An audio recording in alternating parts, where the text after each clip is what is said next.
नमस्कार, मैं हूं आपके साथ अनुष्का और आप देख रहे हैं एमपी फर्स्ट न्यूज।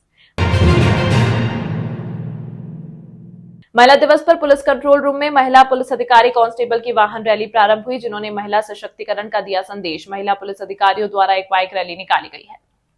महिला पुलिस अधिकारियों द्वारा एक बाइक रैली निकाली गई, जो नारी सशक्तिकरण को बढ़ावा देने और महिलाओं के बीच जागरूकता फैलाने के लिए आयोजित की गई है। एडिशनल एसपी पल्लवी शुक्ला ने बताया कि इस रैली के माध्यम से पुलिस यह संदेश देना चाहती है कि वे महिलाओं के सुरक्षा और संरक्षण के लिए हमेशा तैयार है। इस रैली में महिला पुलिस अधिकारी विभिन्न मार्गों से होकर गुजरे और लोगों को जागरूक किया कि अगर महिलाओं के प्रति कोई भी घटना घटित होती है या अपराध होता है तो पुलिस उनके लिए सदैव तत्पर है। यह रैली न केवल महिलाओं को सशक्त बनाने में मदद की, बल्कि यह भी सुनिश्चित किया कि वे अपने अधिकारों के बारे में जागरूक हों और अपनी सुरक्षा के लिए पुलिस पर भरोसा करें। आज उज्जैन पुलिस द्वारा सभी महिला पुलिस अधिकारियों द्वारा एक बाइक रैली निकाली जा रही है, जो कि नारी सशक्तिकरण को संकेत करती है।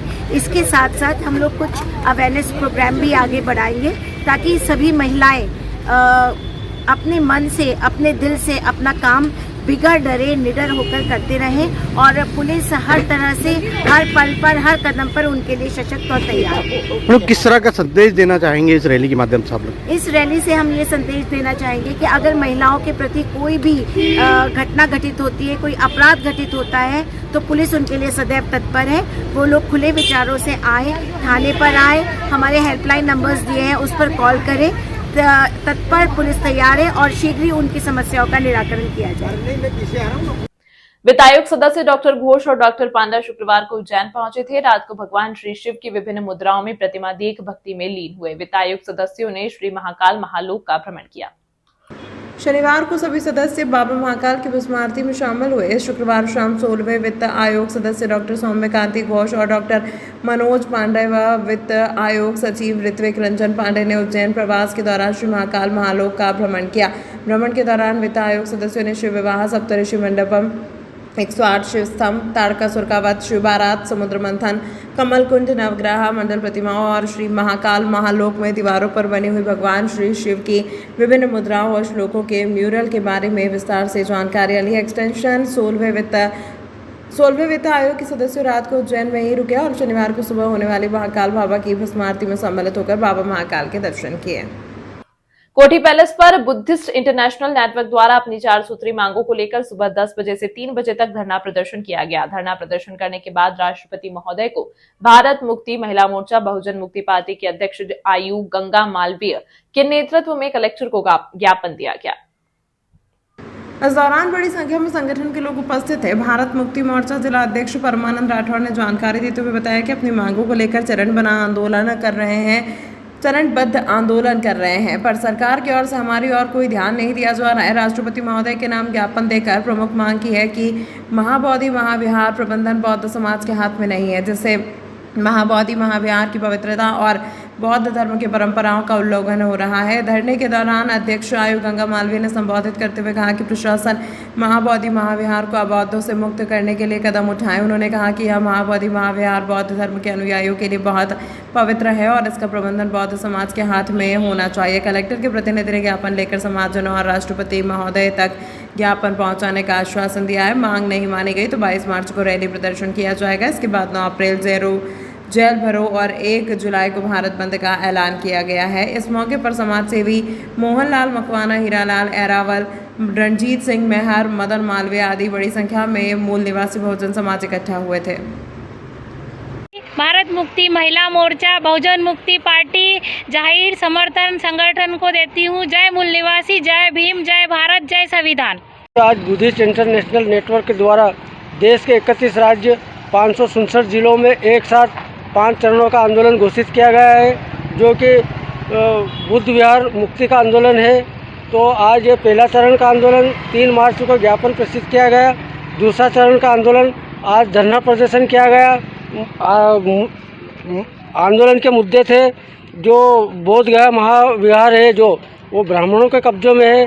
तो देश के अंदर मुस्लिमों के उनके मौलवियों के पास में है, ब्राह्मणों के पास में हिंदुओं का मंदिर है और चर्च में वो पादरियों के पास में। तो बौद्धों के साथ अन्याय और इनका विरोध क्यों? बौद्धों का बुद्ध विहार है तो बौद्धों को देना चाहिए। उसके खिलाफ ये राष्ट्रीय स्तर का 5 चरण का आंदोलन हुआ है। अगला चरण 22 मार्च को रैली प्रदर्शन, 9 अप्रैल को जेल भरो और 1 जुलाई को भारत बंद। आज सभी सामाजिक संगठनों ने जिला उज्जैन से साथ और सहयोग किया।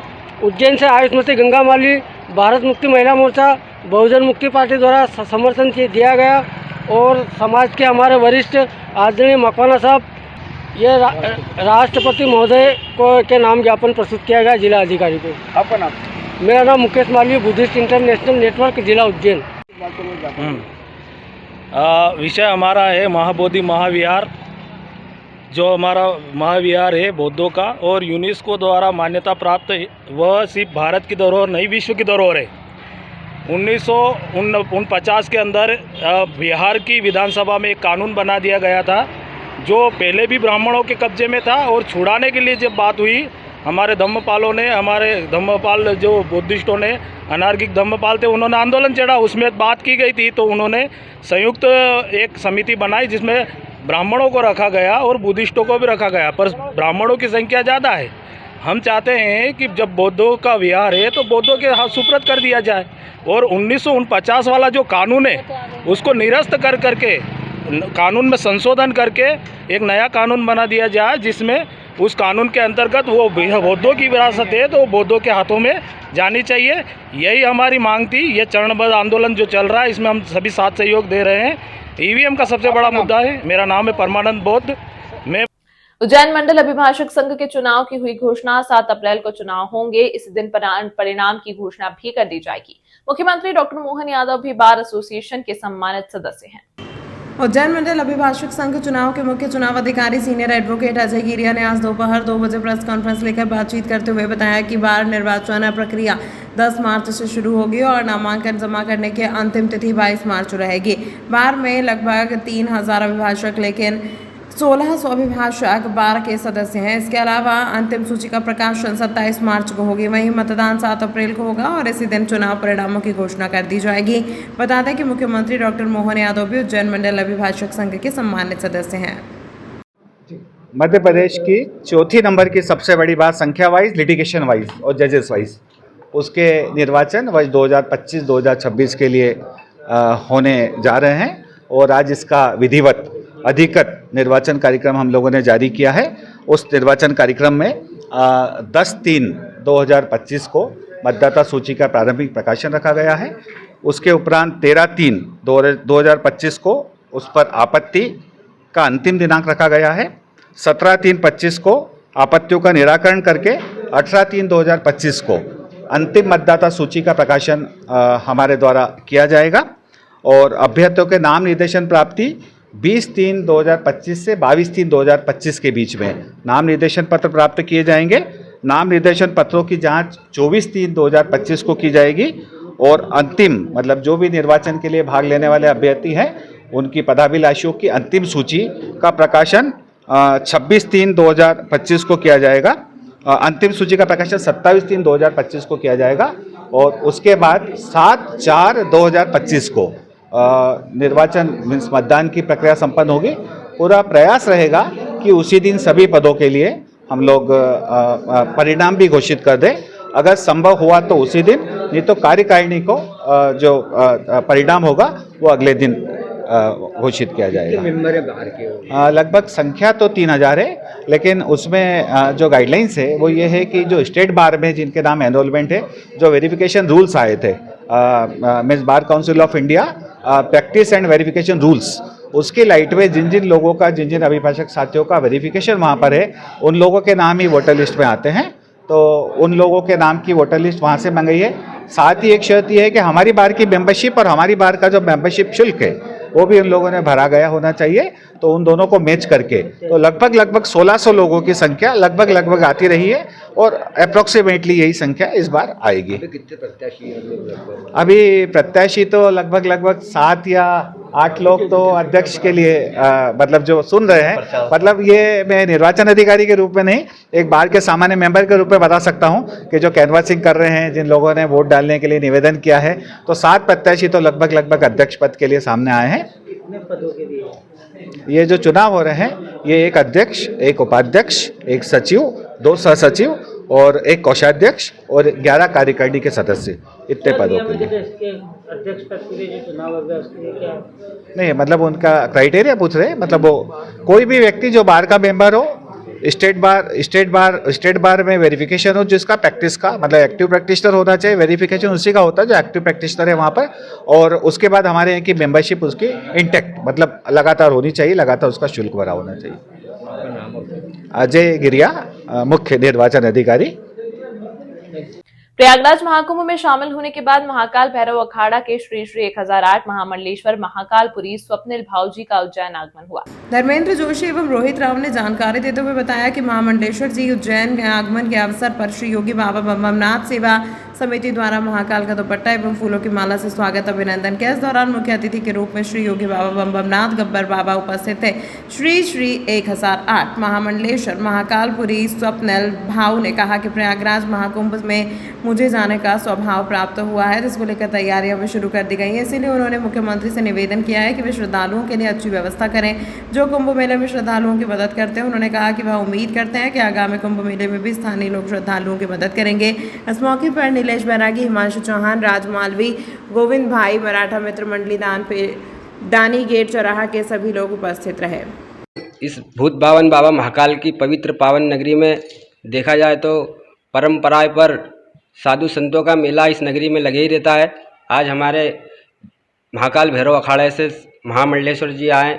आज श्री योगी बाबा बम नाथ जी सेवा समिति द्वारा सभी साधु संतों का महामंडलेश्वर जी का स्वागत किया गया। यही कामना के साथ मैं सभी साधु संतों का सम्मान करता हूँ। जय श्री महाकाल। श्री महाकाल हमारे महाराज जी महाकाल अखाड़ा से पधारे हैं, जो श्री 108 महामंडलेश्वर जो कि महाकुंभ से पधारे हैं। उज्जैन महाकालेश्वर का दर्शन करे इन्होंने, और हम ही सब मित्र मंडली ने मिलकर बाबा गब्बर बाबा ज्ञाननाथ जी ने और इनकी सब श्री योगी बाबा बमनाथ सेवा समिति ने मिलकर बाबा जी का सम्मान किया है, स्वागत किया है। और हम सभी से ये आग्रह करते हैं कि बाबा महाकाल उज्जैन में जो आने वाला कुंभ है वो अच्छी तरीके से निकले, बाबा महाकाल की कृपा से निर्विघ्न पूर्ण हो और अच्छा सब भक्त लाभ लें इसका। आपका धर्मेंद्र जोशी। जय श्री महाकाल। मैं महाकाल भैरव अखाड़ा 1008 महामंडलेश्वर श्री श्री स्वप्निल भाऊ अघोरी। मैं महाकुंभ में गया था। वहाँ पे बहुत सारे श्रद्धालु आए थे। बहुत सी अच्छी कार्यक्रम वहाँ पे लोगों ने, वहाँ के मुख्यमंत्री जी ने किया था। इतने भारी संख्या में वहाँ पे लोग आए थे, तो भी वहाँ पे हर अच्छी व्यवस्था थी। तो वहीं से मैं आकर पहले बाबा महाकाल के दर्शन करने आया। यहाँ पे भी अगला कुंभ होने वाला है, तो वो कुंभ के लिए मैं मुख्यमंत्री जी से निवेदन करता हूँ कि अच्छे से अच्छा सभी श्रद्धालुओं को व्यवस्था होनी चाहिए। यही मैं उनको कहना चाहता हूँ। और उनकी व्यवस्था भी अच्छी है। और यहाँ पे इतनी सारी अच्छी महाकाल नगरी में परम पूज्य गुरु जी आए मुझे आशीर्वाद देने में प्राप्त हुआ। हर हर महादेव। यहाँ के स्थानिक रोहित जी, कपिल जी और भैया जी, बंटी भैया जी और दादाजी, सब यही हम पूरे अघोर समर के मिलकर और बाबा जी का आशीर्वाद प्राप्त करके हम यहाँ पे कुंभ में अच्छे से अच्छे लोगों को सेवा देने की और मार्गदर्शन। कोई यहाँ पे महाराष्ट्र से भी लोग आते हैं, बाहर से भी लोग आते हैं, उनकी व्यवस्था, उनको कोई कभी प्रॉब्लम हो जाता है तो हमारे यहाँ के स्थानिक भाई वहाँ पे उनको मदद करते हैं। तो बहुत बहुत धन्यवाद देता हूँ मैं रोहित जी को और सभी भाइयों को कि वो ऐसी व्यवस्था रखे और सभी की मदद करते जाए। हर हर महादेव। तमाम महत्वपूर्ण खबरों के लिए देखते रहिए MP फर्स्ट न्यूज।